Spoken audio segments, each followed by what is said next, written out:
Hey everyone, what's up? It's a new week of Cinematics. This is Cinematics episode 325. We're covering movies that are opening for the week of Friday, December 19th, 2025. The featured movies for this week include Queens of the Dead, which is a Shudder release, and the Searchlight release, Is This Thing On? These are the new movies coming out this week. Also, Eric, I think you have a review of Wake Up Dead Man. Am I not mistaken on that on the Google Doc? Is this thing on? Oh Yeah, yeah, you, yeah, I yeah, do. Yeah, I you do. do. Very good. There's this thing on. Very good, Eric. And then also, Bruce Purkey has reviews of, I think it's a documentary, Grenfell Uncovered, Megadoc, and he also has his own take on Queens of the Dead. Eric Holmes, I'll throw it off to you. What's the last week been? What's going on with you? I know there's a lot of stuff going on with you, but you say whatever you want to say. Just sleeping a lot, working a lot, That's doing it. this. Doing this podcast, this Cinematics podcast. Yeah. Yeah, it's a new week. It's a new dawn. It's a new It's a day. new day. Yeah. Yes. You're feeling all right. Look, the last couple weeks we're recording right now. They don't own words, Greg. They don't know words. They don't know words. They own melody. They don't know words. I don't know. We'll see. I don't like editing. Yeah, I'm just paranoid with anything with copyright licenses and melodies. But this is December 18th that we're recording on a Thursday, mid-afternoon. We have, after this recording, this is Cinematics 325. I was thinking the last 12 days, how many days in December? 13 days, but basically the last couple of weeks of December. Like 12 days of Christmas. So 12 days of Christmas. I think there's only 12 days in December. Is that how that works? I don't know. I'm not too smart. I'm a little bit slow on the uptake, Eric Holmes. Yeah, on the first day of Christmas. Never mind.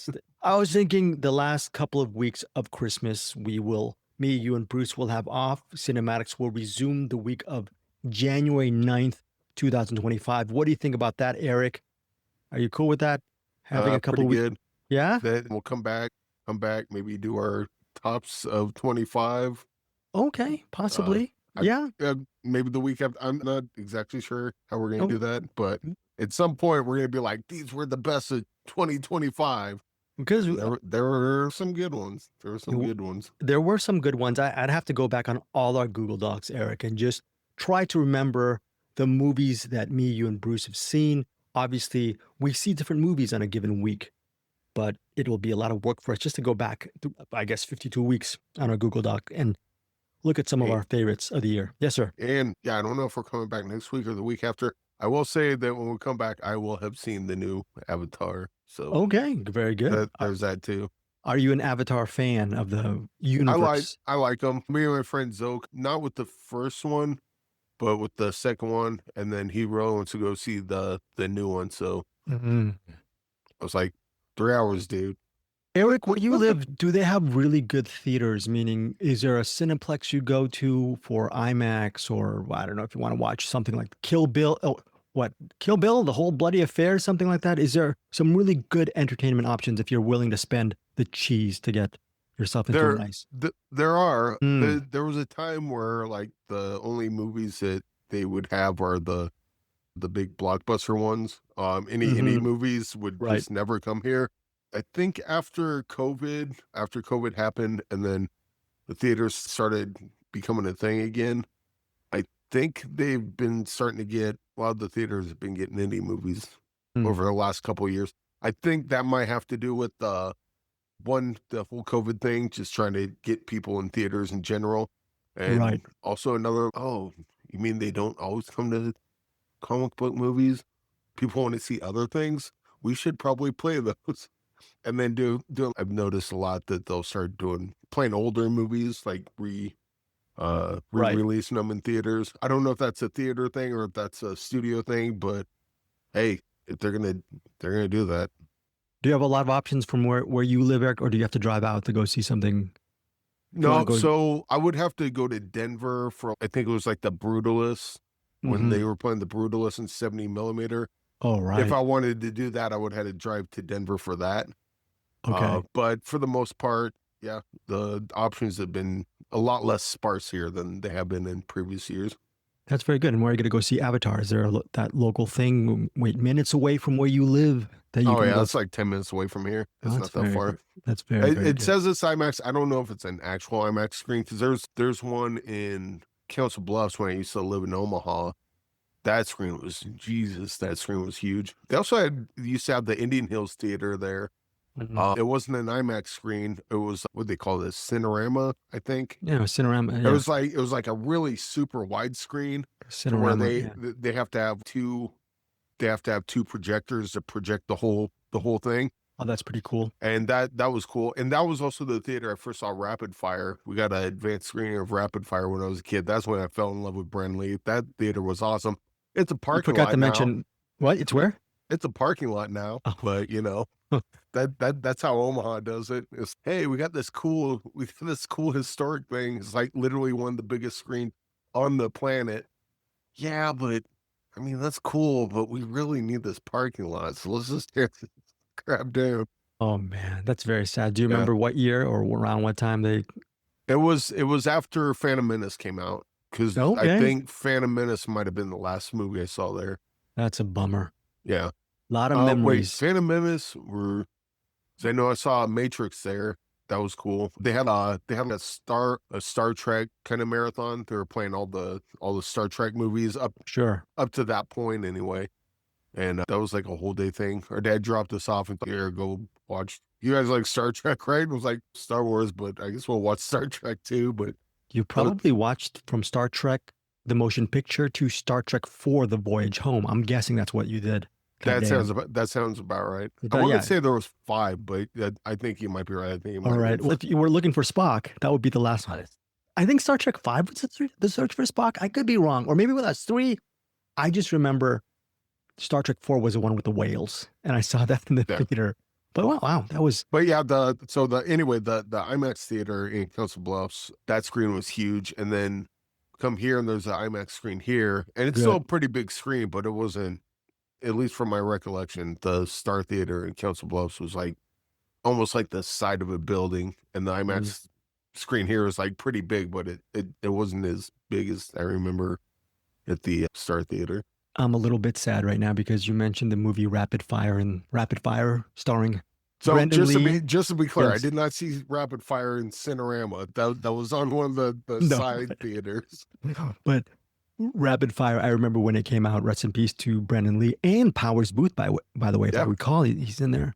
Yeah. But I've been meaning to see that since it came out, and I still haven't seen Rapid Fire. If Rapid Fire was playing in a big screen, would you go and spend your cheeseburger? Yeah. Oh, all right. Yeah. So I think I mentioned it before, but the Rapid Fire screen, that was cool because it had to have been like some advanced screening because I think my dad was like friends with some guy that worked at a radio station. I'm not exactly sure. Yeah. I'm not exactly sure how or why we got in there, but I was cool with it.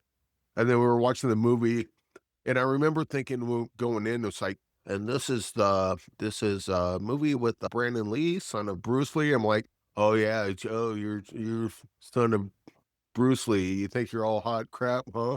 Let's see what you got and watch it. I'm like, all right, that was pretty good. But then they were handing out cassette tapes. That's how long ago it was. And they had the Hardline singles for the songs from Rapid Fire. Yes. Greg, I know recently, since doing the podcast with me, you've developed a love for the B action movies. Yes. You would love Rapid Fire. Oh, I do yourself, and I know for a fact you love Hardline. Do yourself a favor. Amazing. Do yourself a favor. Okay. Watch Rapid Fire. I am always going to go by your recommendations, Eric, because I think your first amazing recommendations, and I don't, by the way, Bruce Purkey is also a co-host on CinemAddicts. I don't go by any of his recommendations because this is the holiday spirit, and he is our Ebenezer Purkey Scrooge, and he always says bad things about movies. So I hope, I'm getting a little bit hostile right now. Do not feed him any people food. Feed him just kibble with some grain, a little bit of concrete-ish stuff in it. Maybe poison the well a little bit. Oh, speaking of recommendations, we got the Patreon coming up. I don't think we've done that this week. First, okay. But no, you did something illegal. You did something illegal. We got Sleepless Night and House of Tolerance. I've not seen House of Tolerance yet. I've seen Sleepless Night. Spoiler alert. I will get Patreon this. Eric, you're not supposed to be watching Patreon so early. Our Patreon's either going to be late next week or a week and a half later. I had to do it. You had to do it. Okay. I was like, I'll put this in, give it a shot. And I was like, oh, we're sitting through this whole thing. we're not just gonna peruse this. We're just gonna sit down for the whole thing. Okay, so very good on Eric Holmes. He has an early jump, even an earlier jump than Bruce Purkey. I was kidding, Bruce Purkey. You are not a Scrooge. You are a double Ebenezer Scrooge. I will not take any of your recommendations, Bruce Purkey. I listened to your cinematic, and spoiler alert, there's some really meanie bobini things that he doesn't say mean things on this one. He says a couple of nice things. But I think Bruce is nice sometimes. Bruce's can be nice. Bruce is nice most of the time. Oh, okay. That's why we love him. So okay. So I'm gonna. Eric Holmes is the leader of CinemAddicts. I'm gonna actually defer to him because going back to recommendations, Eric, I still remember, if we're going back down memory lane, I always listen to you because do you know what the first great recommendation you gave to me, other than Scott Adkins? There was a great recommendation that you gave to me regarding music. The band Hardline. Okay, that was it. That was early. A little bit, if I recall, a smidge earlier than that. There was. Can you tell listeners why Irene Cara and DC Cab is important to you, and what was that song, which is iconic? Dream. How? I mean, I'd sing it now, but you just have to cut it. No. Listeners, we're going to cover some movies in a couple minutes, okay? A couple moments. Go on YouTube, go on your Spotify, go on Apple Podcasts. Irene Cara, rest in peace. The Dream on By the way, I still haven't seen DC Cab. I know Eric Holmes swears by the movie. Am I correct on this? You swear by DC Cab? Yes. Okay. Even though Bill Maher's in it, it's still a good movie. Despite all that. I think DC Cab came out, I think, if I recall, the year 1983, or possibly 1982, but I think it's 1983. The Dream by Irene Cara. If you have not heard this song yet, people talk about Flashdance, What a Feeling, right? That's a great song. Fame, Eric, great song from Irene Cara. Irene Cara, underrated. She left this world with some really banger songs, but I think her career was underrated. You will realize how underrated she is after you listen to Irene Cara's The Dream. So it's funny you bring up DC Cab. My brothers were having a celebration for him on January 8th, which is Elvis's birthday, which is also a scene from DC Cab.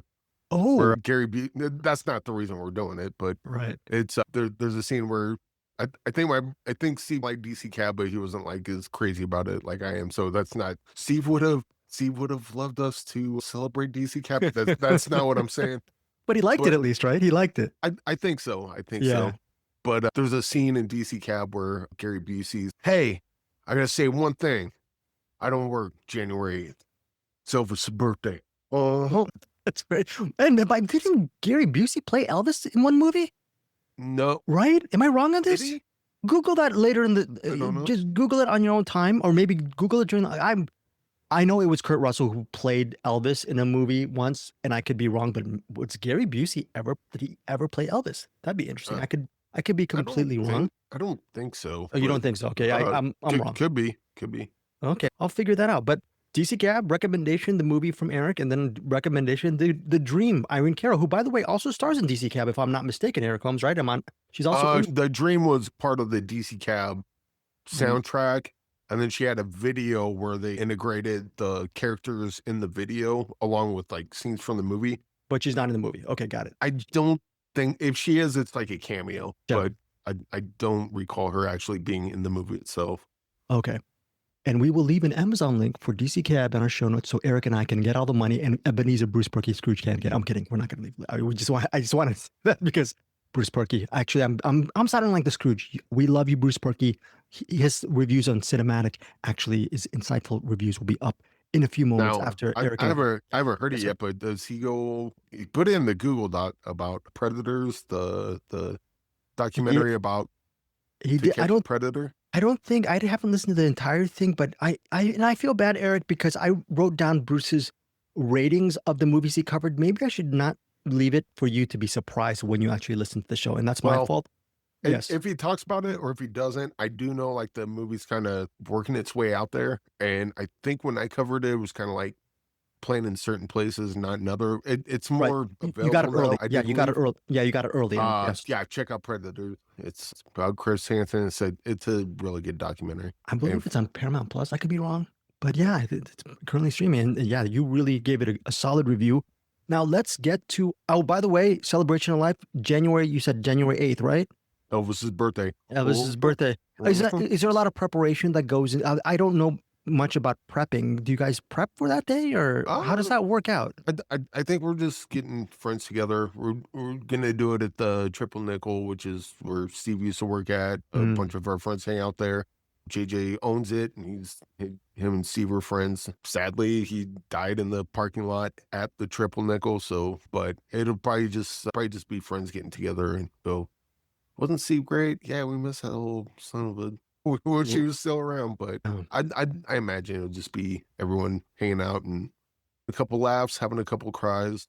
You know what you do, but a little less formal than a funeral.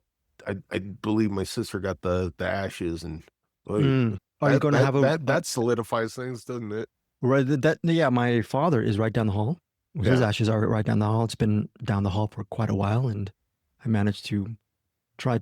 I'd like to say, actually, I say hi to it every day. I'd like to say that my mom does. She prays in front of it every day. What kind of a-hole son doesn't touch the urn and say hi, Dad, every day? I haven't done that. I've probably done that maybe 3 times since he's passed away. What kind of sociopath? I'm sleeping. So yeah, is it going to be an official funeral, or that's a celebration? Yeah. Okay, that's very cool. Very cool. And yeah, rest in peace, Stephen Holmes and Brandon Holmes. GoFundMe, is that still up, Eric? You should have. Oh. I think it is. Okay, I'll check. And if it's still up, listeners, please check out that GoFundMe link for Brandon Holmes, son of Stephen, and look at it and support the Holmes family. And Brandon is his son. Look at it. Yeah, look at it right now. And the money goes to support Brandon in his time of financial need. So much love to your family, Eric Holmes. Now, let's selfishly get to our reviews on CinemAddicts. Eric, I said Queens of the Dead. I told you, Eric, right now your plate is full. You've already seen Sleepless Night for our Patreon. By the way, Patreon, Sleepless Night and House of Tolerance for our Patreon members, or if you want to join our Patreon, it's $5 a month for a catch-all extra episode. Me, Bruce, and Eric will be reviewing the film Sleepless Night and House of Tolerance. We're spotlighting the year. Was it 2013 or 2011? I think it's 2011. 2011. That's my fault, Eric. And if not, I got to watch a different Sleepless Night. Very good. So Eric's already ahead. He has Sleepless Night down, and then House of Tolerance is the other movie we're going to cover. So yeah, join us. And our Patreon members right now, thank you so much for supporting all 3 of us, including Anderson Cowan, on CinemAddicts. But for this main feed of the show, Eric Holmes, there's a movie called Queens of the Dead. It streams on Friday, December 19th. I told you, Eric, all you needed to do is one movie. Now. You can rent it on YouTube right now. Oh, you can rent it on YouTube right now? Yeah, I think it's been out since October. Oh, I didn't know that. Okay. Neither did I. I found that out today. Oh, very good. Yeah, you can rent it right now. Rent it right now. Definitely worth it. Or if you have Shudder, you can wait on Friday, December 19th to start watching it on Shudder. You know what? Maybe that's it. You can rent it on YouTube now, but it's streaming free on Shudder, maybe. Right, it's streaming free on Shudder, but I'm assuming I'm assuming it might be available in both platforms. If you don't have Shudder, you can probably watch it on digital and on demand as well. But if you have Shudder, it'll probably just be playing on there. But if you don't have Shudder, you can rent it on YouTube or wherever you rent this stuff at. Very cool. I'm going to shut my trap in a few moments as I read the official plot synopsis for Queens of the Dead. Quote, a zombie apocalypse breaks out in Brooklyn on the night of a giant warehouse party where an eclectic group of drag queens, club kids, and frenemies must put aside their drama and use their unique skills to fight against a brain-thirsty scrolling undead. Streams on Shudder December 19th. I already like the premise. Eric, what is it about Queens of the Dead? You already said that you like the movie. What makes it work for you? It's a combination of things. One, it's like just a really bright, fun movie. What was that? What was that movie? V for Vendetta? No, the Series V. Was it VFA, I think? VFW. Right. Yeah, it has that kind of, it's like a zombie siege movie. They're in like a dance club. Zombie stuff starts breaking out, and then they kind of get trapped in there, and like zombie stuff starts happening. I mean, Dawn of the Dead, Night of the Living Dead. This is written and directed by Tina Romero, also co-written by Aaron Judge, but Tina Romero's daughter of George Romero. And you know what? She learned a must have learned a bunch of great lessons from her dad, because I think this fits right in that upper echelon of the Dead movies. Is George Romero a famous director, Eric? I've heard maybe. Okay, so sorry, but yeah, like people always talk about like nepo babies and stuff. Sure, which is, we've talked about that before. There's like if your dad's a mechanic and then you grow up to be a mechanic, that's just what you do. Part of the DNA. If your parents a doctor and you grow up to be a doctor, it's just what you do. Or you have a head start in it because you've seen them work. You've seen them at work, right? Yeah, part of the family. If your parents work in movies and then you grow up to work in movies, you're a nepo baby. Doesn't seem fair, but that's the way people think about stuff. But regardless, Tina Romero made an incredibly fun, just energetic zombie movie. Definitely comedy. A lot of characters in this. A lot of great characters in this. And I interrupt and mention some of the actors. Jaquel Spivey is Sam. Katie O'Brien is Dre. There is also Nina West is Ginzy. And then Margaret Cho plays a character named Pops. And finally, Ricky Lindholm is Lizzie. Sorry, Eric, go ahead. Yeah. Margaret Cho shows up a little later in the movie, probably about like half hour or so. Like the movie's kind of already going, and then Margaret Cho pops in. So at that point, they've already had a couple cameos, a couple like excellent cameos. Tom Savini shows up. Oh, Kimball Farley, Hippo. No. There's a scene where one of the characters like in a photo booth, or I don't know if they're in a photo booth or something like that. And there's this guy sucking on this. It looks like a corn dog or like maybe like a dessert version of a corn dog. It's penis shaped and it's got the cream on it. He's just like sucking the cream off of it. I was like, oh, I see what you're doing there. And then all of a sudden, sounds like a banana popsicle or something. Oh, he's going to town on that corn dog thing. Kimball plays Turtleneck. That's the name of this character. Yeah, I don't think they actually named the character, but yeah, I think that's what he's named on the credits.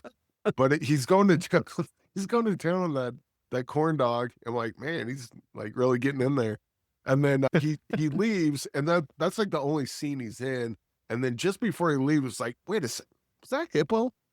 And then I had to pause it and look it up. And I'm like, oh my God, that was freaking Hippo. That was Kimball Farley. That was great. We love Hippo. Tom Savini has a great cameo. He's in there for another 5 seconds. Like both Kimball Farley and Tom Savini are just in it for not very long, but the time that they're in it, they spend well, because they really make good use of that time for the characters.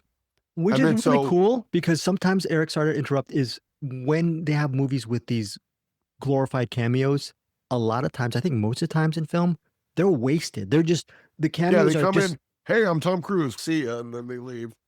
Right, exactly. I don't want to give away Tom Savini's cameo. I already gave away Kimball Farley's, but I don't think I gave away too much, because even though I said everything that he did, the way he goes about that is pretty awesome. But yeah, Tom Savini, he's in it for a little bit and he's awesome and never shows up again. And then Margaret Cho shows up, and I thought, oh, okay, it's going to be another extended cameo. But then she's actually kind of like, once she shows up, she's in the movie for quite a bit after that. And her character is great. But all the characters are great. They're really funny, fun to hang out with, fun to watch on screen. And then also when zombie stuff starts happening and some of the characters don't make it out alive, you kind of love the characters. So when they get as much fun and energetic as a movie is, there's times where bad things happen to the characters, and then it just kind of pumps the brakes a bit. And we're going to take some time to mourn this character. And then you do. And ooh, is that rare, Eric? Because you're an expert in the genre. That feeling where you actually feel bad for the characters as opposed to okay. Yeah, because usually with movies like this, you have the kills, and then they're like, yay, rah rah, this is over the top, gory, fun, whatever. It's rare that you'll get a movie with this kind of tone to it, but then the movie takes a step back for a second, and go, we love this character. Let's take some time to just, I don't know, feel bad for him or whatever. So I wonder why more movies don't do that, Eric. I just wonder why more movies. It's weird. It's a weird tonal shift, I think. That's true. I don't think a lot of people can pull it off. Tina Romero apparently can. Oh, hold on. Cops are looking for me. Yeah, this kind of goes here and there, but I don't know what else I can say about it. Said a lot of good things about it. If you love drag queens, if you love zombies, if you want to see Hippo show up for 5 seconds and absolutely, if you haven't seen Hippo, watch Hippo. But then, okay, Eric, you know what? Watch Hippo, because I believe you can find Hippo now. Watch Hippo, because that movie's dark as hell. And then no budget, it looks beautiful. A beautiful black and white film. Yeah. So watch Hippo, and then start cursing me, going, Eric, why did you make me watch this? I'm like, just okay. Well, no. Put in Queens of the Dead for your palate cleanser, and it's okay. Now watch Hippo, take a cold shower, then come back, watch Queens of the Dead, and then that'll be a nice double feature for you. Eric, you have to push back. You're a courtroom drama kind of guy. When someone says, why did you make me watch Hippo, Eric? You should say, you bleeping, because that was my favorite film of whatever that year was, 2024. Yeah, that was last year. Well, I'll hold their head up to the screen and go, look at him. I will say something, and it's a little bit of a mini spoiler regarding Bruce's cinematic review. He was mentioning, Eric, the zombie stuff doesn't work well as the character stuff. So if you're expecting a zombie type of movie, you might be disappointed. Do you push back on that? Do you agree with that? But I don't see that as a drawback to the movie. Okay. Because it's about the characters. The zombies are just a threat. They're a horde of rabid dogs, or they're a disease, or they're a bunch of vampires outside your shindig place, like with the Sinners, for example. Like you got the vampires, but the vampires are like, they're definitely a threat, but they're also integrated in the movie. The zombies in this are just a menace that they have to deal with. Eric, so you're not really focused on the zombies, you're focused on the characters themselves. On that point, Eric, before I give you a rating, since you are so high on the character-driven stuff in this movie, will people enjoy Queens of the Dead if they're not zombie fans? Also, yes. Okay. So because people might say this, oh, that's a zombie film, I don't want to go near there. And you're saying you don't have to like zombie films, you can actually like Queens of the Dead. Yeah. I would say if you're the go woke, go broke kind of person, stay away from this. This is not going to be your movie. This is definitely queer positive. There's a bunch of trans people, a bunch of gay people, like different sort of lifestyles in this. I mean, drag queens. So you're saying I'm going to hate it then, huh? Okay, I'm kidding. I'm not a bigot. It's fun. I'm kidding. But yeah, I'm excited to see this movie. There's those kind of, like, if you're MAGA, probably this won't be your cup of tea, but or not, we'll open up the house to everyone to see it. We want to make this movie, and then you can look. Whatever political side you are, you might not like it, but go support it. You might like it. More money. You might. Yeah, Queens. Look, all I hear is really good characterizations. I'm excited to see this. I will watch Queens of the Dead this weekend. Eric Holmes, Queens of the Dead. What is just final thought, final comment, and rating? Yeah, it's really good, really fun. Tina Romero knocked it out of the park. Yeah, 4.5. Can't wait to see what other movies Tina Romero's got up her sleeve. Hopefully she didn't fall into the zombie genre her whole career, but if she does, I'm here for it. Very just good endorsement from Eric Holmes. Now, Eric and I actually did see a movie, and that's our Patreon assigned pick. We're going to close our segment of CinemAddicts shortly, but before we get to that, let me just talk about this movie called Is This Thing On? Hello? Yes, hello. And Eric Holmes does that. Okay, the movie's in theaters December 19th. It's directed and co-written by Bradley Cooper, Will Arnett, who is also co-writer, along with Mark Chappell. And so Bradley Cooper, Arnett, and Mark Chappell, they wrote the screenplay to Is This Thing On? And it's inspired by the true story of comedian John Bishop, if I recall. He was a former pharma employee who was, I think, on the outs with his wife, if I'm not mistaken, and he found his way back through his own life by stand-up comedy, and it's inspired by Bishop's true story. And what's interesting is I was reading an interview with Arnett, and Arnett said he actually met Bishop back in 2018 in Amsterdam, and he heard the story. Bishop told him the story about how comedy put him really back in the graces of his own life. So from that story from 2018, cut to 6.5 to 7 years later, Is This Thing On? The comic Bishop is UK based. This movie is New York based. Okay, so there were things that were different. The main character in this movie is Will, played by Alex. The main character is Alex, played by Will Arnett. Alex is in finance. You really don't get to see him too much in his day job at all. You get to see Alex mainly trying to work out his marriage with his wife, Tess, played by Laura Dern. The movie starts with Tess and Alex towards almost the dead of night, realizing that, well, maybe it's time for them to separate. And they don't even want to tell the kids yet. So what they agree upon is for Alex to leave the house, and Alex resides in his own, I'm assuming, 1-bedroom apartment in New York. And I think Alex and his family, they live upstate. They have a home upstate or in the suburbs. And Alex moves to an apartment in the city. And while he's in the city, one night he's goes into, I forgot what the name of the establishment is, but it's an establishment where you have to pay $15 to get into this comedy club / bar. However, you don't have to pay the $15 if you decide to enter the bar lounge and then do a comedy set. So Alex doesn't want to spend the $15, and he decides, hey, I'm going to go up and do some stand-up comedy. And they're right in the middle of him trying to reconcile the fact that he is separated and possibly on the brink of divorce with his wife, Tess. He starts his comedy act. So Is This Thing On balances Alex's journey into the stand-up comedy world via this venue, and he gets to meet other comics. Also, it focuses on his relationship with his wife, Tess, again played by Laura Dern, and their 2 children. So you get a family drama mixed in with a stand-up comedy drama. So that is the premise of Is This Thing On? And again, Bradley Cooper, who directs and co-wrote the movie, he also plays he plays Alex's best friend. And that's an interesting, Bradley Cooper as a best friend, his name is Balls. His name is called Balls, and there's a nice little joke. Yeah, as you do. And there's a couple of scene-stealing moments with Bradley Cooper's character. Balls is actually married to a very career-oriented woman, and that person's played by Andra Day. So those are it's an interesting movie. I don't know, Eric, if you ever saw the movie Punchline with Sally Field and Tom Hanks.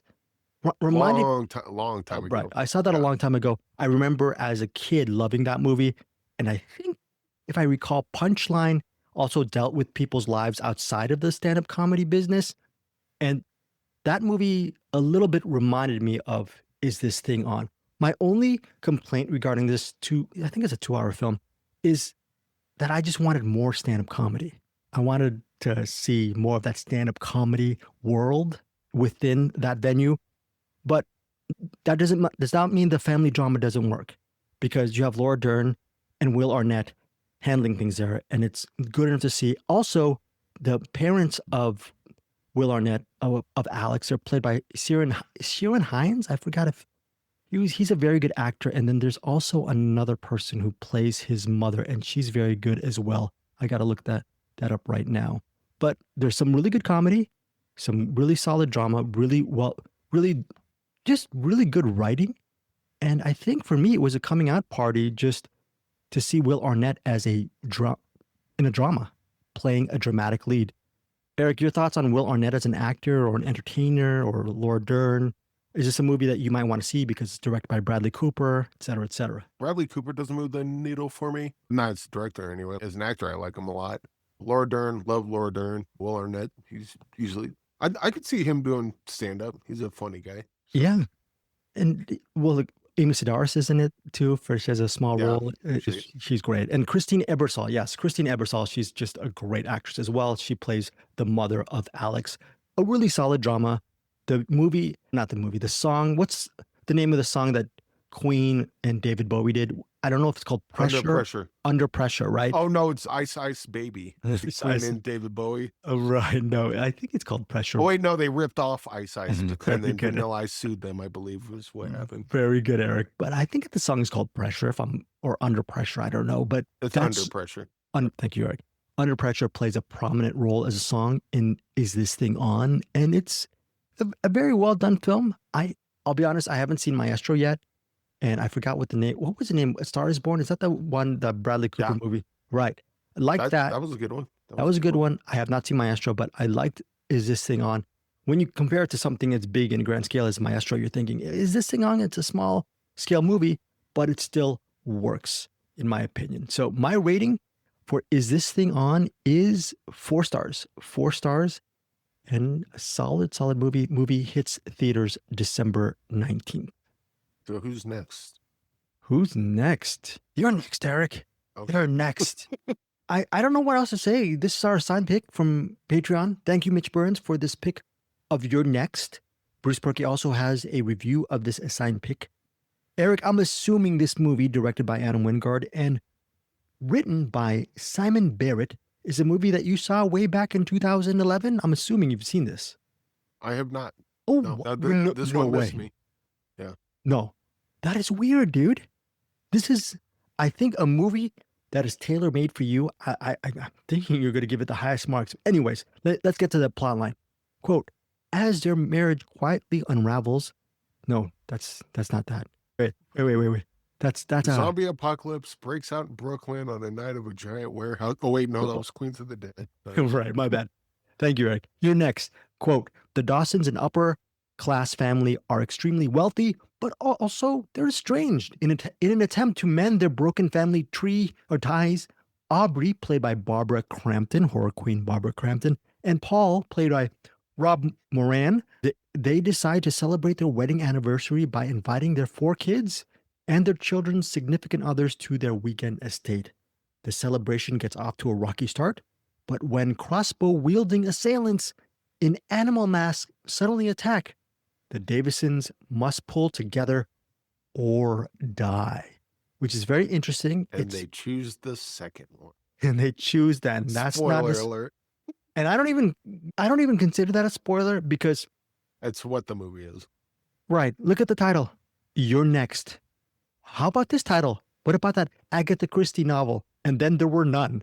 Not a spoiler. So yeah, they're all going to be there at the end. It says there right in the title. So if the movie is a horror slasher called You're Next, and it's a family getting together for a dinner, a wedding anniversary, and there are assailants with animal masks, and there's, like I said, it's a home invasion horror film, there will be deaths. Possibly will there be a couple of people who survive? We're not going to tell you that, but Eric Holmes, take it away with your review of You're Next. Yeah, this is one of those movies where you got killers outside. They're basically, the movie starts earlier than this, but the movie actually starts when they're at dinner and a arrow comes in and kills someone, and then they're all freaking out. They got to get from one side of the window to the other side of the room, but there's a window there. Right. They're like duck behind a table, and then they have to stand up, run across the window, get back down again. I'm like, just crawl on the ground, you dummy.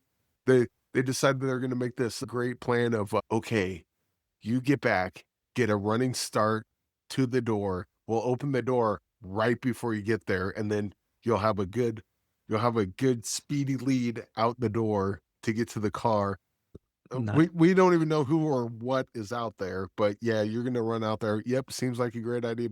Basically, it's just characters making just completely asinine decisions and getting killed for it, panicking instead of using their head, which I guess if you're being attacked, traumatized. People are dropping like flies around you. Maybe that's fair, but this is like the characters just make just completely stupid decisions. And I was thinking this. I know I talk about Blood on the Clock Tower way too much, but here I go again. There's certain times when I'm playing Blood on the Clock Tower and I'm a good character, and I just see Town just obviously making the worst decisions. And then at some point I just throw my hands up and go, you know what, you guys, I'll just follow you guys' lead. We're all doomed. Let's just sit back and just watch the carnage happen. And so that's what it was here. Characters die, and then it was like, can't have that coming. Like, you just did the stupidest thing you could possibly do in that situation. And then I think later on you get a little into what's really going on. And then it gets a little more interesting then. But mostly it's just a siege horror movie. Not quite as fun as Queens of the Dead. This one's they're similar, but Queens of the Dead has fun with it. Your Next tries to take stuff like ultra serious, which kind of makes it a little bit annoying when they make bad decisions. It's, no, this is a realistic version of this. We have to mention. Even the Strangers Chapter 2 is like, Strangers Chapter 2 was dumb, but I felt like Strangers Chapter 2 knew kind of what it was, and so I could have a lot more fun with it. So, Eric, was for you, in your opinion, was The Strangers Chapter 2 better than Your Next? Yeah, in my opinion, yes. I think in a lot of other people's opinion, probably not at all close, but he can be wrong. It's fine. How about this? I'm going to give you a little bit, not a rebuttal, but I'm going to offer you something. There is this character, Erin, played by Sharni Vinson. Erin is one of the people, she's not a family member, she's one of the significant others who is possibly could be one of the victims, who knows, in Your Next. But what's interesting is the Erin character, and this is not a spoiler because this has actually been talked about years since. She's the one that put up the Chekhov's axe. Erin is the one who, while a lot of stuff is going south and people are making bad decisions, for some reason, Erin is the one who is, even in the face of being scared and being nervous, she is actually making good decisions. And there are times when she actually knows what to do in a very traumatic situation and possibly knows how to defend herself amongst some of these assailants. And it was a nice subversion, in my opinion, regarding seeing this Erin person be almost the voice, not the voice of reason, but the heroic character in Your Next. So for that, I really like that twist. What about you, Eric? Throwing it back to you. So I would say overall, this movie's probably a 2.5, 3-star movie for me. Oh, what? Until the end. Okay. Then it bumped it up a bit without giving anything away. The end because of the way the plot, the twisted, or a cop shows up at a very bad time. Okay, gotcha. Right. And then that's the Chekhov's axe. She spends so much time setting it up. And it's like, if they come through the front door, this will get them. And then they just keep coming through the back window. What the hell? That was pretty funny. Yeah, that was pretty fun. Yeah. But yeah, I mean, there was a bunch of stuff like that where the characters are doing stuff that's like the screenwriter. This is something a screenwriter would come up with. This is not something someone would come up with on their own. Because like the way that the machinations for that trap that they set would only work if it's kind of like, ooh, the Joker wanted us to catch him, that sort of thing. But then when you stop to think about it, no, that's stupid. Like the amount of things that would have to fall in place perfectly for that to actually work. But I would say the last third of this got a lot better. Eric, I'm shocked. I'm in shock right now. I'm in shock. A lot less stupid. I thought this would be a 5-star banger for you, Eric. No, I thought definitely not that. But my goodness, that ending was chef's kiss. Oh, okay. So the ending was chef's kiss, but I'm assuming this is like at least a 3.5 for you then for Your Next. Yeah. This would probably be like a 2.5, 3-star movie, but that ending probably bumped. I'd say 3.5 is good. We'll go 3.5 on this. 3.5 for Eric. Okay. For me, again, the Sharni Vinson character, she was great as Erin. I'm gonna cough right now. Hold on. Sneeze. Sorry about that. I thought she was great as Erin. In fairness, Eric has seen more of these type of siege movies than I have, so he's more of an expert of this genre. I'm pretty much a newbie to this genre, but I appreciated it. I love the tongue-in-cheek nature. The kills are brutal, at least to me, maybe not to Eric. I thought... Yeah, there was what was it with the blender or whatever? Oh, there's a blender sequence. There's a side to the head sequence. But there's some kills that are not that gory, but there are gory enough moments. Yeah. So if you like thrillers but do not want a lot of gore, you're going to have to close your eyes or avert your eyes at some of the kills in Your Next. And as an indie film for the year 2011, for, again, Patreon, we are covering the year 2011 on the month of December 2025. I really love this movie. I really enjoyed Your Next. I had a good time. I'm giving Your Next 4 stars, a little bit of a slight bump up than Eric's 3.5 stars, but I think this is a movie that if you haven't seen it, it's just a solid genre film with, again, I really saved by that Erin character played by Sharni Vinson. Okay, that's... Yeah, she was pretty good in that. She was, and then the twist. I'm trying to describe the character, but to describe him best, I would have to give away something, but we'll say he played a good worm. Okay. A really kind of slimy guy. We have to also mention filmmakers Joe Swanberg, Ty West. They're in here along with Barbara Crampton. There's some really good, just interesting. Larry Fessenden is in here. So there's some interesting characters, indie characters, filmmakers and actors who populate AJ Bowen, who populate this film as well. I had a good time with your next, and at least Eric recommends it. What does Bruce Purkey think? Check out his review over at the Cinematic in a few moments. All right, Eric, that's it. I think we. Oh no, we're nearly at Eric. I'm sorry. There is one last thing. Show. Did we bury the lead? Did we bury the lead with Wake Up Dead Man? Is that a lead barrier? Not really, because it's been out. I think a lot of people have seen it at this point. If not, I mean, look, it's the new Knives Out movie, or a Knives Out mystery. Before you review it, first two movies, are you a fan of both of those movies? Yes. Do they last with you? Do they stick with you even after watching it? Or I would say, because it's been a while since I saw them, I would say I forget the ending. So I could probably watch them again and it'd be fresh. Which is like how I like with this one, I just watch it, so obviously I remember the ending. But actually, this one's going to be tough to forget the ending. Okay, good. This is really good. Okay. I will say Daniel Craig's Benoit Blanc, he didn't show up till like almost an hour into the movie, like maybe 40 minutes, something like that. But they do all this setup. It's mostly following Josh O'Connor's character, along with Glenn Close and Josh Brolin. And they kind of show his relationship with Josh Brolin and Glenn Close's character, because he's like a preacher or whatever. He goes in this new parish because someone at the old place was bumping his gums, and then Josh O'Connor knocked him out. They're like, "Yeah, you're a priest, dude. You can't be doing this." It's I just want to spread the word of God. I want to be a good preacher. This and that. Like, look, you can't stay here, but we got this other parish we can bring you to. So they bring him there, and then you kind of see how he deals with Josh Brolin and Glenn Close. And then Josh Brolin dies. He gets murdered. And then they think that Josh O'Connor did it because they kind of had a falling out. Josh O'Connor had some things to say about Josh Brolin, which made its way on the social media. So everyone thinks Josh O'Connor did it. Benoit Blanc comes in, and he's going to solve the murder. I will say that I knew who did it almost very early on. Not that I knew, but you see enough of these murder mystery things. I clocked pretty early on like who the main killer was going to be on this. Is that a fault of the movie, or is it just no? Because I didn't know. What I didn't know was how they did it. Okay. And good. So when it gets to the end, like they got a couple of red herring scenes, or try to pull the rug out from under you. Like, this is the killer. I'm like, that's not the killer.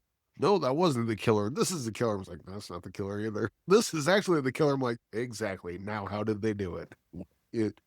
And so it's less of a whodunit and more of a how done it sort of thing. And that's I don't know that. And this is not just me going, hey, look how smart I am. I figured out the movie, because I didn't. I had a really clear idea on who I thought the main killer was. I just happened to be right in this case. But then so the movie ends, the killer's revealed, and then there's like a whole half hour where they kind of go over how everything played out. And does that work? Oh yeah. At least for me, it worked really great. And then so I guess the only part that didn't work about it was they're trying to figure out who the killer is, and I was ahead of the movie in that regard. So I'm like, I know it's them. So just get to the point. Let me fast forward to this, because I want to see how they did it. That part I'm completely in the dark about. It's funny. But then once they reveal the character and they get to that last half hour, I'm like, ooh, okay, let's see the gambit, let's see the thing. And then even the things that happen make the title Wake Up Dead Man make sense, because there's like a whole different thing. How does this stack up to the previous two? I think I like this one better. This one's definitely a lot more thematic as far as faith and religion goes. And a lot of what's going on in the murder kind of speaks to that.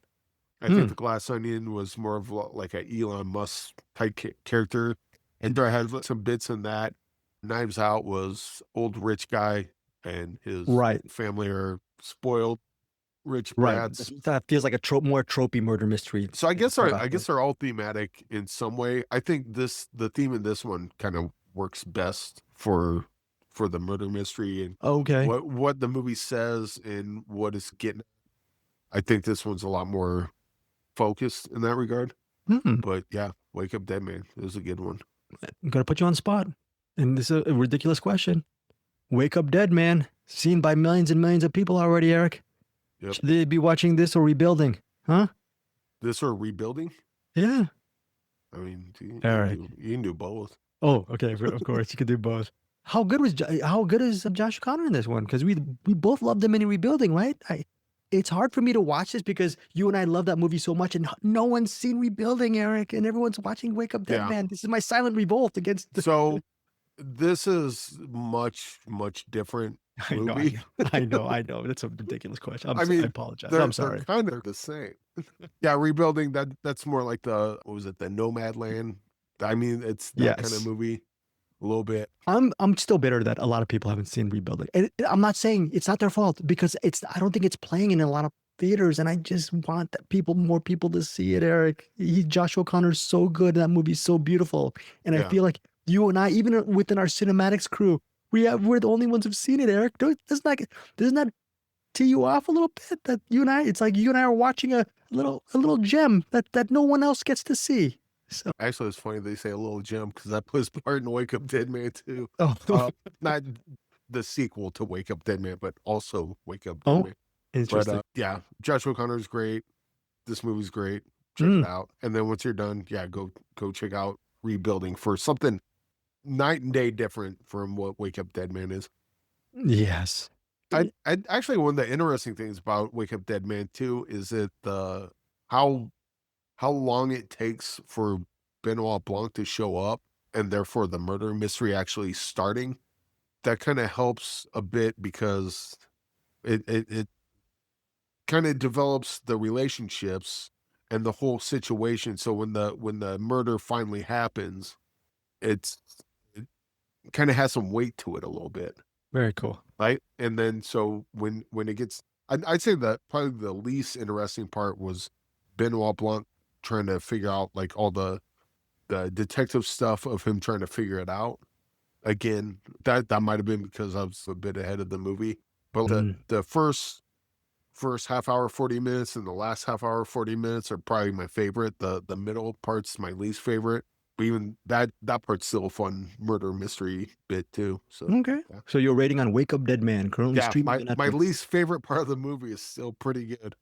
But we'll go 5 stars on this. 5 stars. All right. Great review, Eric Holmes. And I'm still going to complain about Rebuilding because last complaint about Rebuilding. You want to hear another complaint about Rebuilding? No, it has nothing to complain about Rebuilding? Complain about people not seeing it, I guess. Oh, I got you. I was like, what's there to complain about? No complaints because you and I both love that movie. Yeah. Josh O'Connor's performance. Callie Reese. We love Callie Reese, right, Eric? She didn't show up in Wake Up Dead Man. That movie would have been better. That would have been 6.9 if Callie Reese showed up in it. Obviously, come on. Callie Reese is right up there with 69 stars if Callie Reese and Pem Zam showed up. Oh, of course. We put Callie Reese, Pem Zam, Scott Adkins, Olga Kurylenko. Who else is on our Mount Rushmore? So get Kimball. You want your movie to like just start off at 2 stars and then it's yours to add to. Like yes. The lowest it can Let's get hear is 2 stars. Let's hear it. Pem Zam, Kimball Farley, Callie Reese, Scott Adkins, Olga Kurylenko, throw them all in there. Automatically, it can be just a photo of them and it's already a 2-star movie. You can't get low. It's just the way it is, folks. That's the way Eric and I are rating these movies, okay? So let's deal with it. Okay, final thing about Rebuilding, and I'll shut up. Everyone's praising Amy Madigan's work in Weapons. She's great in Weapons. Yeah. I hope she gets a nomination. She's also so good in Rebuilding with what little she has to work with. It's memorable. She's so good. She had such a great year. I hope more people, I can't wait till more people see Rebuilding, Eric. Streets of Fire, neither can I. More people need to see Amy Madigan's Streets of Fire because she's just great. She's great at that as well. So I'm just lying when I say that because even though it's a Walter Hill film, I still haven't seen Streets of Fire. That's one of these movies I need to see. Definitely before I hit the... Watch that in Rapid Fire. Watch Streets of Rapid Fire. Rapid Fire, Streets of Fire. I'm praying to whatever God you Brandon guys Lee. or Pray to Brandon. Brandon Lee. I'm gonna pray. Okay, I'm gonna listen to Eric. I'm gonna pray to Brandon Lee that I am still In Hardline. in Hardline that I'm still. I need.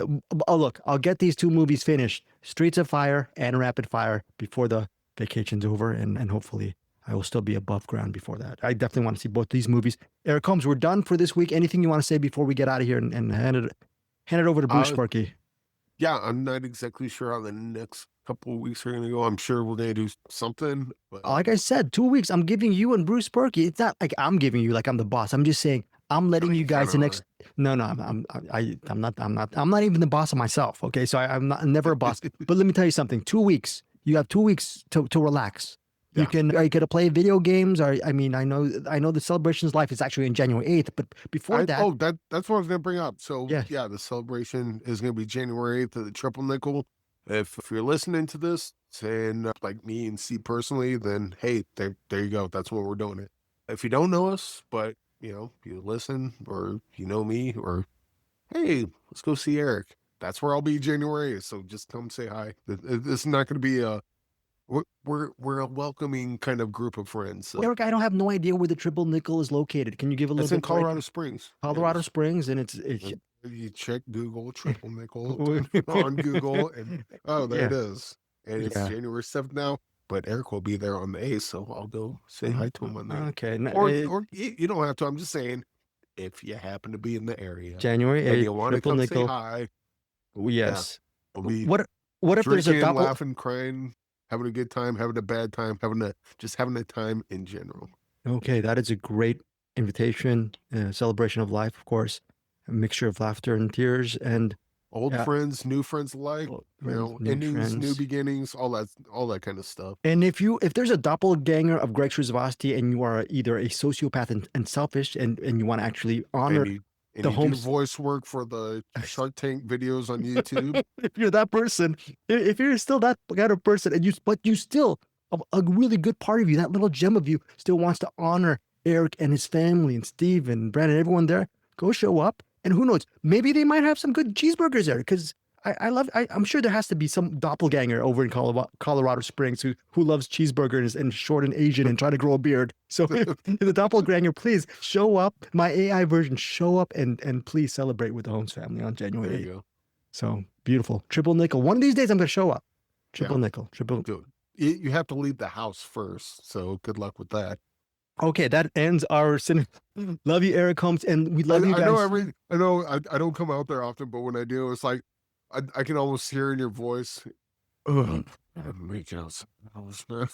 My goodness, Eric Holmes and our beloved brother. We love Peter Abeyta over at Middle Class Film Class. We had a great lunch at Hard Rock Cafe. We were celebrating Film Vault. They were doing some live thing. I think it was possibly almost a year ago, maybe a little bit over a year ago.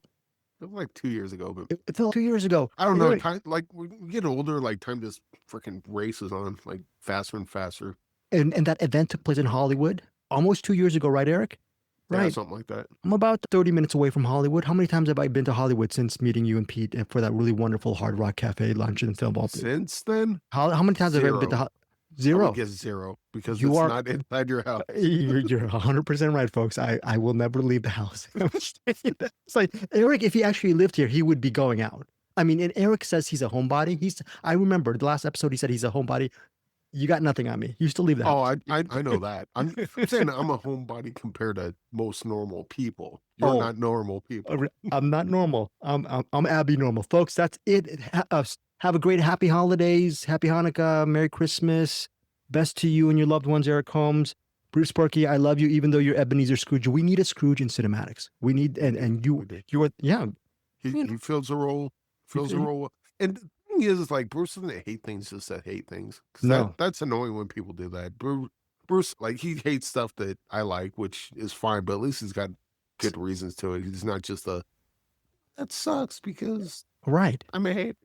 Yeah, he has, like Eric Holmes, whenever he loves or hates a movie, they have salient points. The person who's not salient is me. I don't watch these movies and I pretend don't get me wrong. Review them. I'm right. He just has a good point, and I see his point. Yes. All right, guys. We love you so much. Love you, Eric. Have a great Christmas. And you're not good. You could have spent 2 weeks off just to relax a little bit, huh? You could have have a video. I hope you.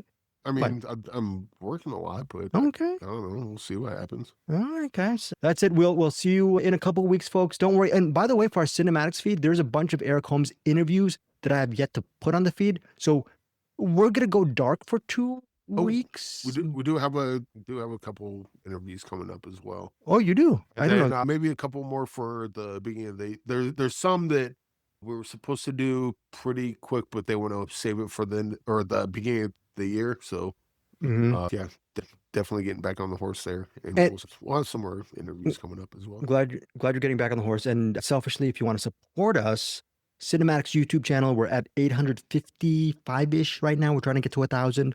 We are almost halfway there. We're 47% there as far as watch time hours. So please, if you want to listen to this podcast ads free, please subscribe to our CinemAddicts YouTube channel. Eric's interviews are up there as well, and I'll be posting a lot more podcast stuff on that YouTube channel. We want to get monetized because right now we make cheeseburger money, but we want to make truffle cheeseburger money by having our second YouTube channel monetized. Yeah, right. Well, you don't need a truffle cheeseburger. How about mushrooms? Yeah, you okay with the mushrooms on the burger? You okay? Cool. I mean, I guess that's truffles, isn't it? Oh yeah, that's true. That's true. That's true. I need a truffle. Look, folks, I love Eric and Bruce, but we need that second because if we get that second YouTube thing monetized, then I can have my Grey Poupon. I can have my Stella Artois. Yeah, hamburgers. Exactly. Yes. Yeah, not just Poupon, but Poop on my cheeseburgers, and then truffle cheeseburgers as well. But anyways, blessings to everybody. We'll see you in a couple weeks. But there will be some more stuff on the CinemAddicts podcast feed. Here, by the way, is I hear him barking right now. There it comes. Here is Bruce Purkey over at the Cinematic. Bam. Have you talked to Anderson lately? Hey, everybody. Welcome to the Cinematic, a holiday edition of the Cinematic, since we are only a couple of weeks away from Christmas. And apparently, according to Greg, we aren't doing any shows after this for a couple shows until, I guess, New Year's week. We'll do a Patreon, but our regular show, it sounds like, won't be happening every week. Although, who knows? I might still come up with some extra little goodies for you. I know last year I came up with a few lists, or I worked on a year-end list, and I dropped some of those during the quote-unquote Christmas break. Maybe I'll do something like that.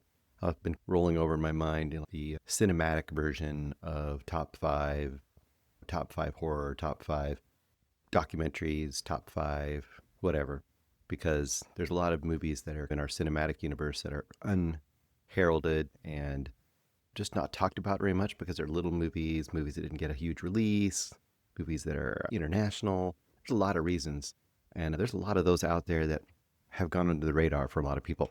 So it'd be nice to play around with some of those lists, but we'll see. But this week I do have, let's see, do I have 4 movies? I think I have 4 movies for you. I have Queens of the Dead, which is a brand new screener we got. Also Megalopolis, which just dropped. It's not Megalopolis. I'm wrong. Megadoc. Megadoc, which is based on Megalopolis. Megadoc just dropped on Criterion. We also have Your Next, which is from 2011, which is one of the picks that kind of goes along with our Patreon that we have in our main show every month. So we're doing Your Next as that. And then I've got another little documentary that's from this year that just is on, I believe it's on Netflix right now, and that's called Grenfell Uncovered. All right, let's hit it. We'll start out with Queens of the Dead, because that is the one true screener that I got this week. Queens of the Dead is directed by Tina Romero, and you might be like, it's about the dead. Romero? What's up to that? And Tina Romero, from what I gather, is George Romero's daughter.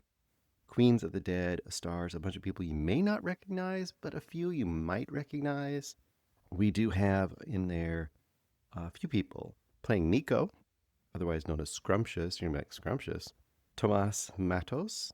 Dre and Lizzie are played by Katie O'Brien and Ricky Lindholm. You might know the name Ricky Lindholm. She's been in quite a few movies as a small parts. She was part of the comedy music duo with Kate Micucci, and they played, what is it called? I always want to say Hall & Oates, but it's a takeoff on Hall & Oates, and I forget the name of them. But yeah, Ricky Lindholm is in here. You have Jaquel Spivey is your star of this movie. Jaquel Spivey plays Sam, otherwise known as Samantse. You're saying somebody scrumptious. What's going on here, Bruce? And you also have a few other people. You have Kelsey, played by Jack Haven. You have Margaret Cho. You have a very small, tiny cameo by Tom Savini. And you're like, oh, Romero, Tom Savini, of course you do. And then, like I said, you have Margaret Cho. Nina West is a name you might recognize from there. Nina West has made several appearances on RuPaul's Drag Race, and that is a clue because Queens of the Dead is a drag LGBTQ plus centric quote unquote zombie movie. So you might be like, oh boy, here we go. Whatever. No, calm down. So first of all, as you might suspect, the zombie aspect of this is probably the weakest part. If you're going in here looking for a really crazy, bloody, scary zombie movie, even though the zombie movies have been pretty played out, then you're probably going to be disappointed if that's what you're looking for. The zombies are barely in this movie, almost just a pretext for all these people to be stuck together. The zombies, I guess their thing is that they always are looking at their phones. Zombies looking at their phones. But they're literal zombies. They have like shiny, almost glittery green skin, makeup / look. They're almost all party people. And of course, they'll eat your flesh. But that doesn't happen too much in this. Is there some gore in this movie? Yes. Is there a major drawback to this movie as a zombie movie? Probably, yeah. It's not really gory enough. For me, if I'm going to have my comedy zombie mix-up, then Return of the Living Dead is your gold standard because it has great zombies, great gore, and it's also, to me, a good over-the-top comedy. Now, on the plus side of Queens of the Dead, the characters are super likable, and they're super differentiated. Now, what do you mean by that, Bruce? In a lot of these movies, you have, whatever it is, be your slasher movie, any kind of a siege movie, which essentially any zombie movie tends to be a siege movie. Any siege movie, slasher movie, haunted house, whatever it is, we have a group of people. A lot of times they're just throwaway people who are going to die. And they're very much types of people, and they're very much boring and not interesting characters. And I think what this movie does really well is it does actually have a bunch of characters. And if you're like me, even though it's silly and goofy and the comedy is very broad and it's very bright and glittery and colorful and all those kind of things, even though it has all that stuff that can be drawbacks, I think that the plus is that you end up actually caring about all these characters. At least I did. I liked these characters. Super likable characters and easy to tell them apart and easy to figure out what everyone's kind of personality and goals are. And that really, really worked for me. So I think that's a big plus in this movie. And doesn't happen a lot in these movies. And I think that's something to be applauded here. What do we got as a main kind of story plot arc is a couple things. You've got Dre. I said Dre and Lizzie because Dre and Lizzie are a couple. And Lizzie being Ricky Lindholm. Ricky Lindholm is in the hospital. She's a nurse. And she and another patient there, when the outbreak happens, are trying to get back to the club. The club is called, I wrote it down here somewhere, probably lost track of it. Oh my gosh, where did I write it down? Yum. The club is called Yum. You're like, Bruce, what are you talking about? So she's trying to get back to Yum to get to Dre, and she's, as a tag along, is this other character, this other person that was stuck in the hospital. So that's their story. Their story is pretty small, but that's an emotional arc. She's pregnant, and she hasn't told Dre that she's pregnant yet. Dre is like the DJ of the club, like a manager maybe of the club too. It wasn't very clear. I think manager / DJ. Other characters you got here, like I said, Sam or Samonce is your main character. And Sam also worked in the hospital, but Sam's already back at the club. And Sam had been out of the scene for a while as doing drag, and had been a huge star in the past, and had lost their nerve and lost kind of their will to keep doing it, and had kind of let people down. So there's always kind of this idea like that Sam may or may not be able to go back and recapture their drag glory as Samonce. So that's going to be an arc here. Margaret Cho, I mentioned, she comes in as the leader of this kind of butch femme biker gang sort of a deal, and that's really fun. Her whole little part of the movie is a lot of fun. and a nice addition when she pops in, adds a whole element to it. Plus, it's kind of a fun little nod to Dawn of the Dead, where the biker gang comes in and it's actually this chaos agents in that movie. Here, it's a little different.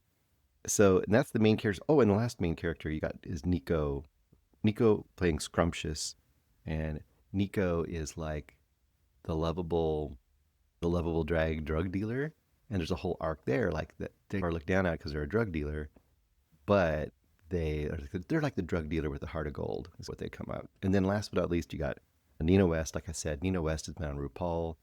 Nina West is probably the most named drag person here that I know of. Now, that doesn't mean that I'm right, because I'm not huge into the drag scene, although my wife and I love RuPaul. In fact, it's almost like our comfort watching every night. If we're at the end of the night getting ready for bed and doing stuff, we'll just throw on the RuPaul channel, which is a RuPaul channel. If you have Paramount Plus, there's a live channel that's constantly streaming a RuPaul season. You can just drop in and drop out.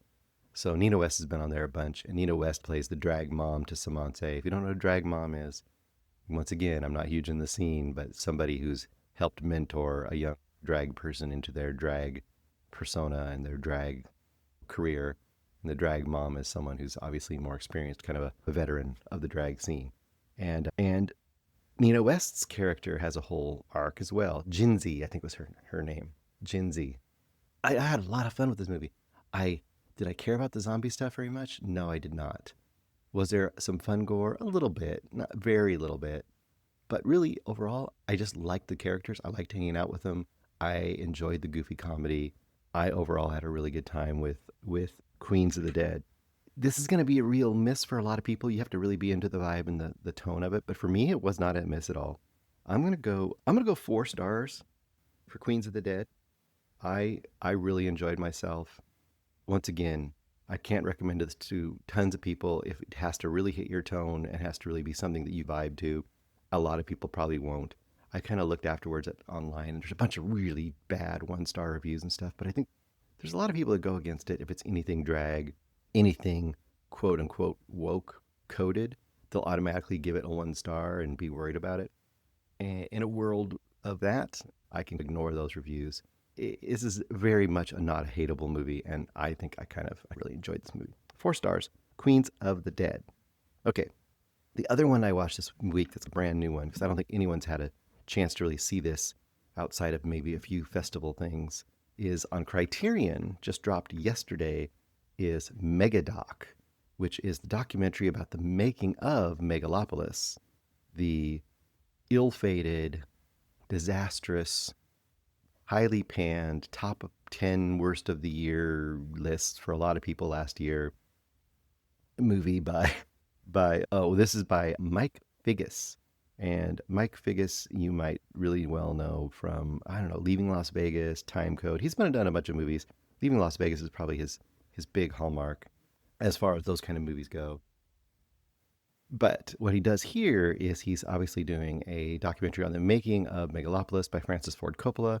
This was a very famous project, at least in the movie circles, because Coppola basically used, $120 million of his own dollars. I think he sold some of his wineries, which he's been making a bunch of money off of for the last 30 years or something, for this lifelong 30-year dream project of his to make this sprawling epic called Megalopolis.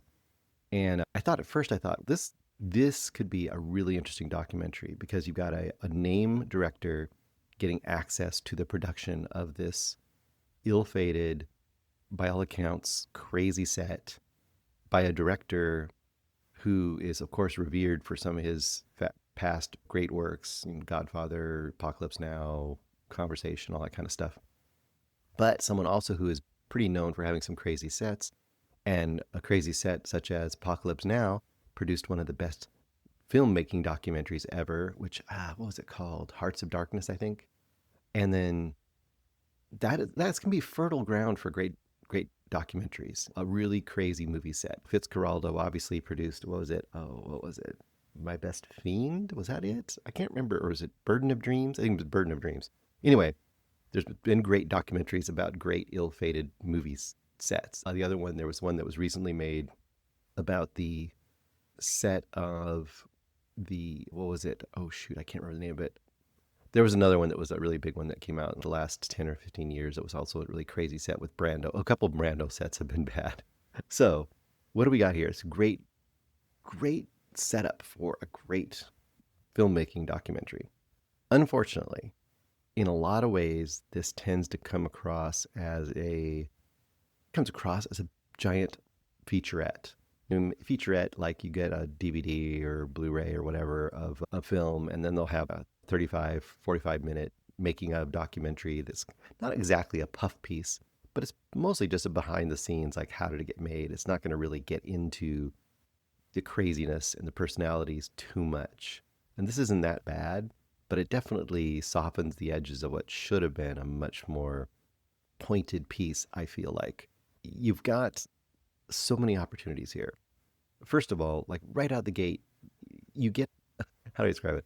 You get the feeling things are going to be weird because it shows like one of the very first days on set, all the actors are gathered together and Coppola is doing like acting games.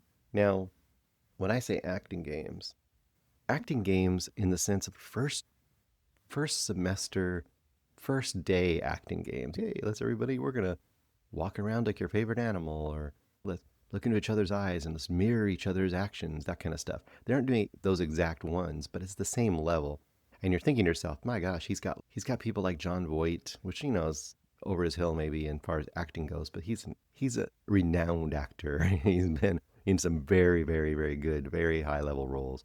You got him, and you got Shia LaBeouf, and you've got Aubrey Plaza, and a bunch of other people on here, Carlos Esposito, a bunch of people on here, and they're doing these acting games, and it just seemed, what are we doing here?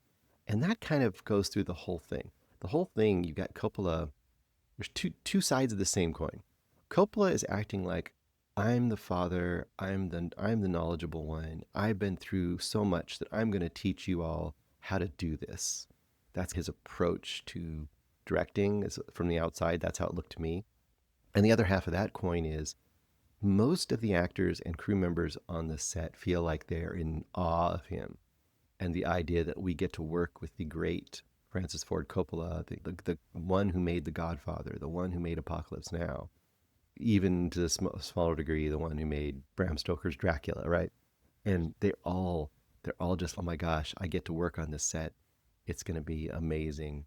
So we're going to go with these kind of silly acting games, and I'm sure he knows what's best. And that's kind of the vibe I get throughout this movie is, and if anything is shown by Figgis's fly on the wall approach, it is that almost to a person, almost everybody that's interviewed or shows up on this at some point says something like, I'm not really sure what we're trying to do here. I'm not really sure what this story is about. I'm not really sure what I'm supposed to do in this scene.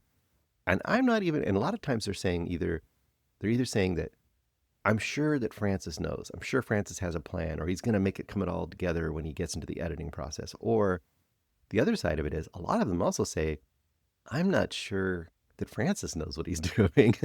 And that's a little closer to the truth. And even though it seems like this script has been around forever, the overall approach to the way he's filmmaking here feels very rooted in this kind of hippy-dippy, let's just kind of go with the flow and see what happens. Even though we're going with the script, there's a plan, but a lot of times the plan is loosey-goosey, and it just doesn't seem very effective. Now, that could seem like it would lead to a lot of conflict, which it should lead to a lot of conflict, and that's where this should be really interesting. But wherever a place where there could have been a lot of conflict, I feel like Figgis either doesn't really probe deeper, doesn't ask the questions, or it's just kind of scooted by. So I'll give you a couple examples. First of all, Shia LaBeouf does come across as a huge a-hole, which he's notoriously a terrible, difficult person to work with on set. And you see that here. You see how annoying he would be to work with. But on the other side of that, Shia is the only one who's actually seems to care enough to really push back to Coppola. So I think that in some ways he's right to be an a-hole, because he's saying things like, what am I supposed to be doing in this scene? Like, why am I doing this? Why am I doing that? And I know that's just a cliche, what is my motivation kind of a thing. But at the same time, he's kind of right. He sees the BS of it all. And at one point, basically, they get to the point where LaBeouf is so annoying to Coppola. They'll start to get an argument, and Coppola would just leave and go into his little silver trailer. And I forget he has a name for this trailer. He has a name for it, like the Silverfish or something. And he'll sit in his trailer and he'll remotely talk to them, like they have a microphone thing set up so he can talk to them on the set, and he's in the trailer, like not even with them. And he'll do that when LaBeouf is on sometimes because he's so annoyed by LaBeouf. Another scene with LaBeouf that I thought was really interesting was his character they're allowed to improvise a little, and his character is getting really angry at another character, and he basically actually tackles and wrestles with the other actor as part of the scene. And afterwards, you can see the other actor is disheveled and kind of like, I'm not doing that again. I was not down for that. This guy's actually off the rails, and he's essentially physically assaulting me. I'm not going for that. And I thought, wow, now we're finally getting somewhere in this movie. That's crazy. And immediately I'm thinking like, oh, we're going to definitely have some interviews after the fact separately from Ficus with the principals here, right? We're going to have LaBeouf, we're going to have the other actor, and we're going to have Coppola. What do you do in a situation like that? No, it's just, you just watch Coppola talk to the guy and say a version of, this won't happen again, it'll be okay, and let's do the scene again, blah, blah, blah. And it's just smoothed over. And this kind of gets to another big thing here. It's like, there have been stories from this set. There's some sexual impropriety from Coppola has been promoted out there as a possible thing that happened, not even mentioned or considered here. And I wondered about that.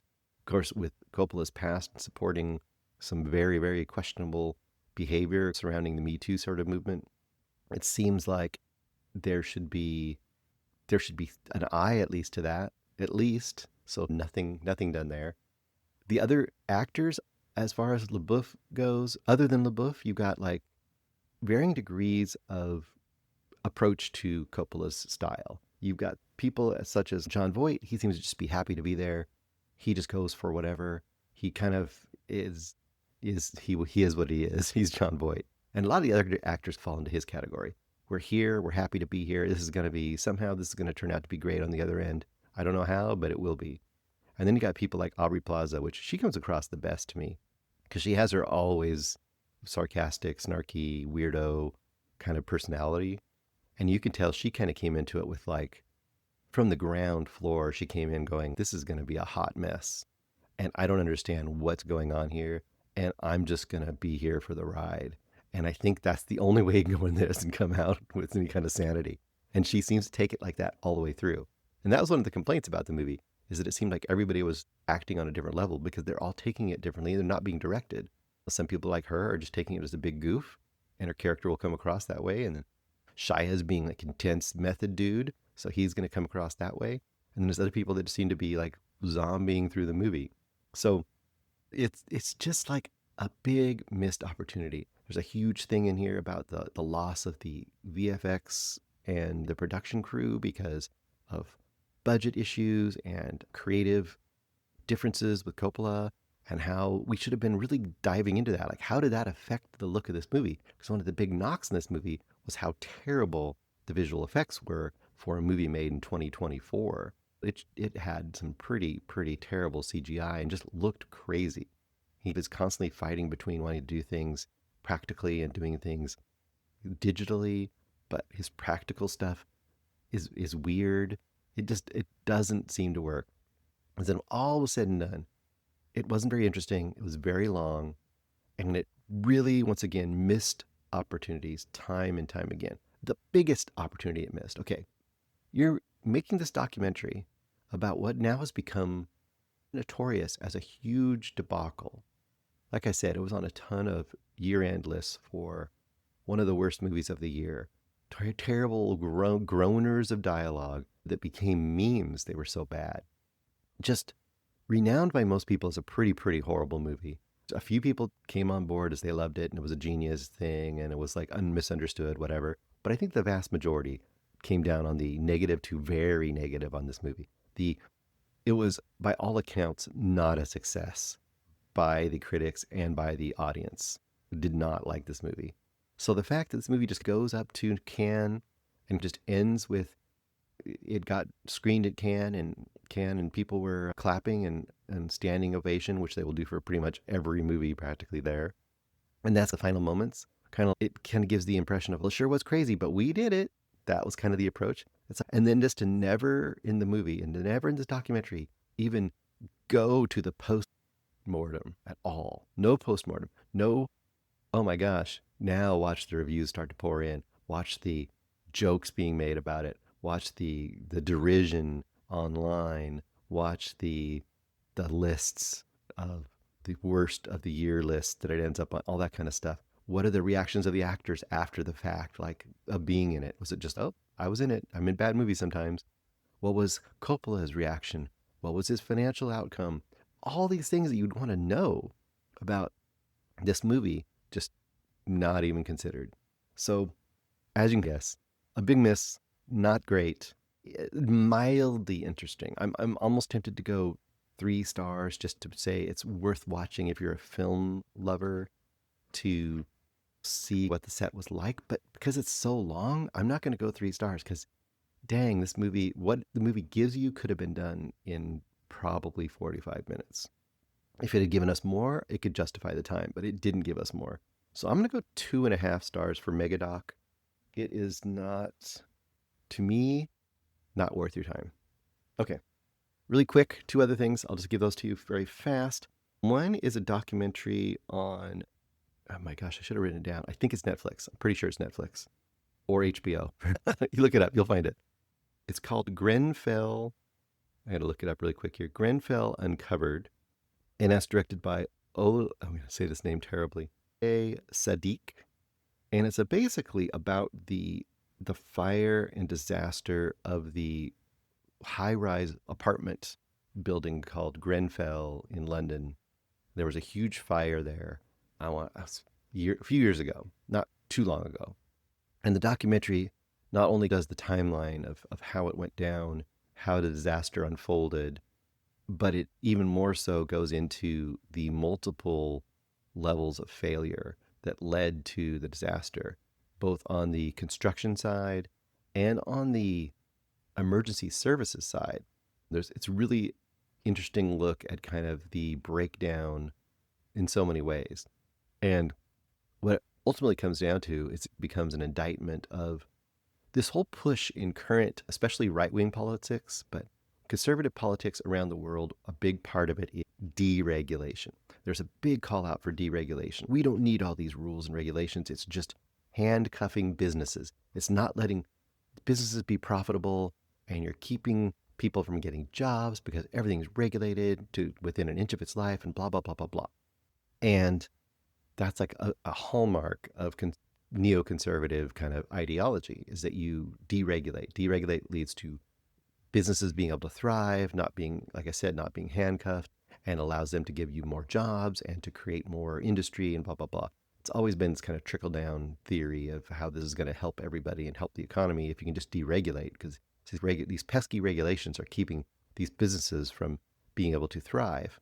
The problem is there are reasons for regulation sometimes, and the fact that this housing high-rise was suffering from the multiple angles of deregulation in England, and the fact that many of these people are lower income and or immigrant populations, you can see how all of these things are going to combine into a huge mess. One of the things that really struck me was, one is about the building materials, and I'll let you discover that, and it's pretty maddening, and it's the kind of things that happen throughout different industries that cause too many deaths, and the way that all the corporations want to just pass the buck. But the other part that really surprised me was the part about how the predominant approach and theory in high-rise fires at the time in England was stay put. And the idea was that an apartment fire within a high-rise should be able to be contained for up to 2 hours. So if you have people stay put, they'll be keeping themselves from harm from smoke and all other things, and I guess stampeding or something, or panic. So if they stay put, the fire gets put out, everyone else in the building is fine. Only people that wouldn't stay put are the people in the apartment that's burning, obviously. But unfortunately, that approach not only should have been known to be faulty and disastrous for this sort of fire based on other occurrences and recommendations and regulations that should have happened.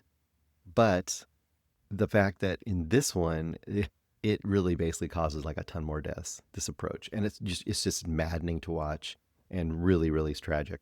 It's a very, very interesting documentary, really effective. It's not like a very, I guess I would say in form, it's not very outside the box or very creative or very unusual. It's not going to blow you away by the way it's being told. It's very straightforward as far as documentary style. It's nuts and bolts in that aspect. But this is one where the information being given to you as just like what happened and how it happened and what it means and all those kind of things, it works really, really well.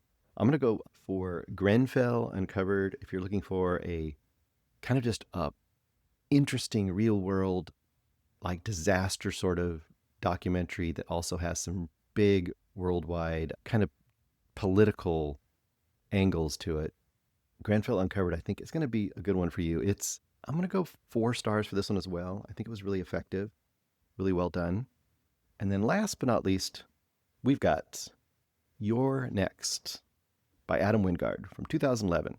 This is probably the third time I've seen this movie, maybe second for sure. I can't remember if I've seen it a third time. I think it might be a third time, but the other times I've seen it was really close to when it came out.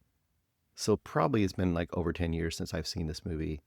I always liked it. I always thought it was a good, solid thriller. But I feel like this is the kind of movie that you see it again 10 years later and it doesn't age well. I like it okay, but it's not really as good as I thought it was.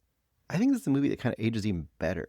I think this is a movie that in a lot of ways, I don't know, I would say if it's been influential per se, but I feel like a lot of movies of similar in some ways to this have been made now. And it's almost its own little subgenre where I don't know how influential I'd say this movie was, but it definitely has stood the test of time and I think has aged really well. I might even have gone up on this one. When I saw it the first time, I might have gone 4 stars. I think I'm about 4.5 stars on this now because it works on multiple levels. You're Next is directed by Adam Wingard. He's done The Guest, Godzilla vs. Kong, a bunch of the VHS series has his handprints on it, especially the early ones. Real solid kind of company type director, but can really do good work when they need to. Who are the people in this? You've got Aaron, played by Sharni Vinson. Aaron is your main, like, final girl, I guess you'd say. Got Tariq, played by Ty West. Ty West, director of X and a bunch of other stuff. Ty West has a really small acting role in here. You've got Aubrey, played by Barbara Crampton. Once again, famous scream queen. Plays the mom in this matriarch in this family. Larry Fessenden has a small role here. A.J. Bowden has a role here. It's a bunch of character actors that you may recognize and not know exactly who they were. The basic concept is Aaron and Crispin are a couple. Crispin is the son of this kind of rich family who's made their money off of, I think it said they made their money off of maybe like a military industry or something, military complex, providing weaponry or something. Anyway, they're a conservative, coded, rich family.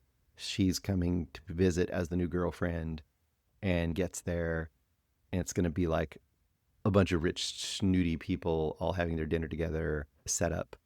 The pre-title sequence showed that a house next door got home invaded and the 2 people that lived there got killed. And you're like, oh boy, there's some crazy people in the neighborhood. And the main family we're meeting now as the main part of the story are going to get attacked. And of course, that's how this is going to go.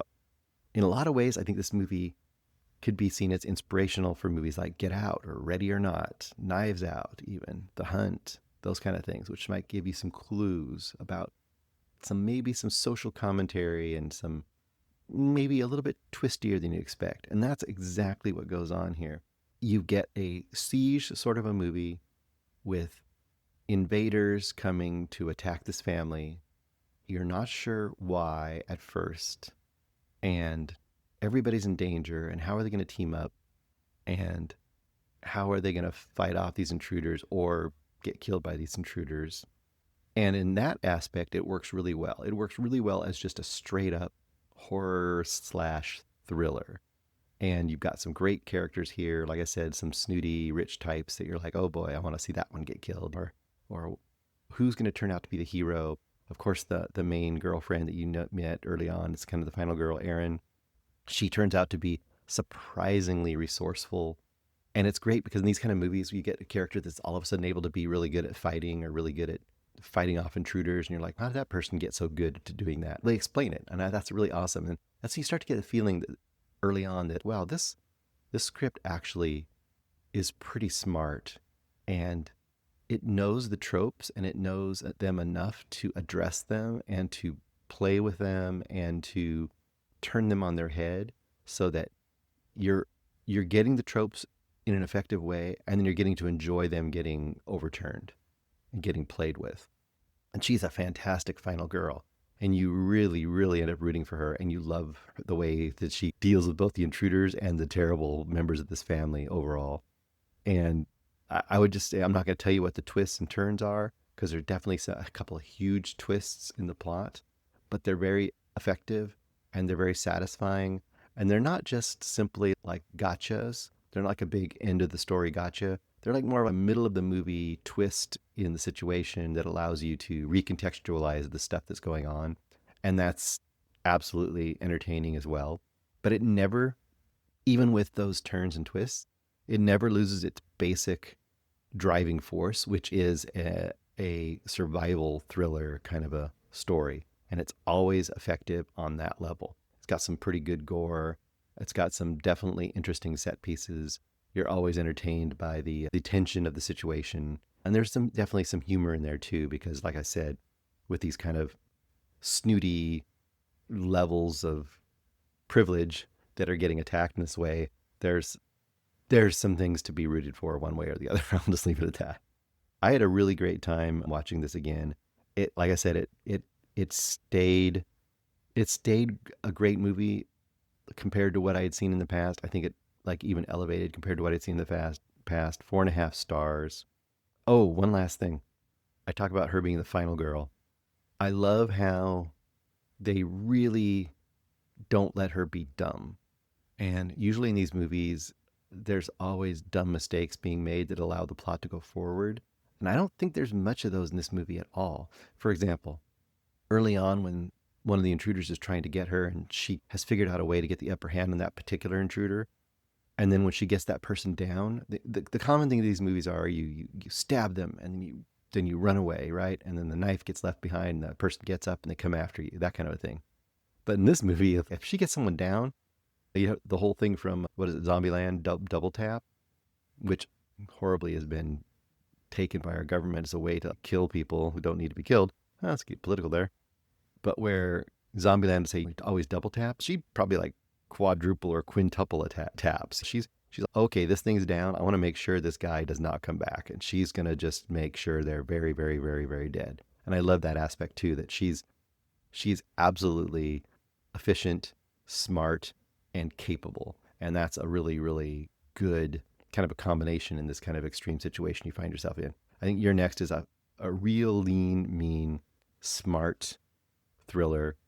I'll be amazed if Greg and Eric don't really like this. I'm sure Eric must have seen it before. I think Greg will really like this movie. I think he'll be kind of surprised by it because I don't think he's watched it, and I think it'll be something that'll really work for him. 4.5 stars for your next. And that is my last movie of the week.